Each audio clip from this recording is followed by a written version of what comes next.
കുരുവമ്പലത്ത് രാത്രി വീട്ടിൽ അതിക്രമിച്ചു കയറി കാർ പോർച്ചിൽ നിർത്തിയിട്ട മഹീന്ദ്ര താർ ജീപ്പ് പെട്രോൾ ഒഴിച്ച് കത്തിച്ച കേസിലെ പ്രതിയെ കൊളത്തൂർ പോലീസ് പിടികൂടി. മൂർക്കൻചോലയിൽ ഷുക്കൂറിന്റെ ഉടമസ്ഥതയിലുള്ള കാറാണ് മാർച്ച് 7-ാം തീയതിയിൽ പ്രതിയായ മുക്കം മേലാത്തുവരിക്കർ വീട്ടിൽ അബ്ദുൾ ജലാൽ പെട്രോൾ ഒഴിച്ച് കത്തിച്ചത്. മുൻവൈരാഗ്യത്തെ തുടർന്ന് രാത്രി 12 മണിയോടെ കുരുവമ്പലത്തുള്ള വീട്ടിൽ ബൈക്കിലെത്തിയ പ്രതി വീട്ടിലെ കാർ പോർച്ചിൽ നിർത്തിയിട്ട ജീപ്പ് പെട്രോൾ ഒഴിച്ച് കത്തിക്കുകയായിരുന്നു. കൃത്യം നടത്തി ഒളിവിൽ പോയ പ്രതി പോലീസിനെ കബളിപ്പിക്കുവാൻ വിവിധ സ്ഥലങ്ങളിലായി ഉണ്ടെന്ന് കാണിച്ചുകൊണ്ട് വാട്സ്ആപ്പ് സ്റ്റാറ്റസുകളും മെസ്സേജുകളും സുഹൃത്തുക്കൾക്കും മറ്റും അയക്കുന്നുണ്ടായിരുന്നു. ബന്ധുക്കളുടെ നമ്പറുകളിലൂടെ നിരന്തരം ഭീഷണിപ്പെടുത്തിയ പ്രതിയെ സൈബർ സെല്ലിന്റെ സഹായത്തോടെ മുക്കത്തുള്ള ബന്ധുവിന്റെ വീട്ടിൽ നിന്നും ബുധനാഴ്ച പുലർച്ചെയാണ് പോലീസ് പിടികൂടിയത്.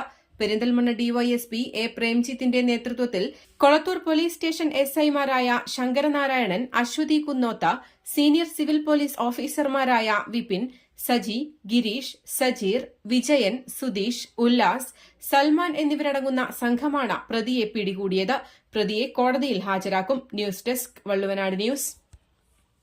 സ്കൂൾ വിദ്യാഭ്യാസം പ്രീ-KG മുതൽ +2 വരെ വിജയകരമായി പൂർത്തിയാക്കാം. ശാന്തമായ പഠനാന്തരീക്ഷത്തിൽ പഠനത്തിലും കലാകായിക രംഗങ്ങളിലും മികച്ച സ്ഥാപനം ISS സീനിയർ സെക്കൻഡറി സ്കൂൾ. പുതിയ അധ്യയന വർഷത്തേക്കുള്ള അഡ്മിഷൻ ആരംഭിച്ചിരിക്കുന്നു.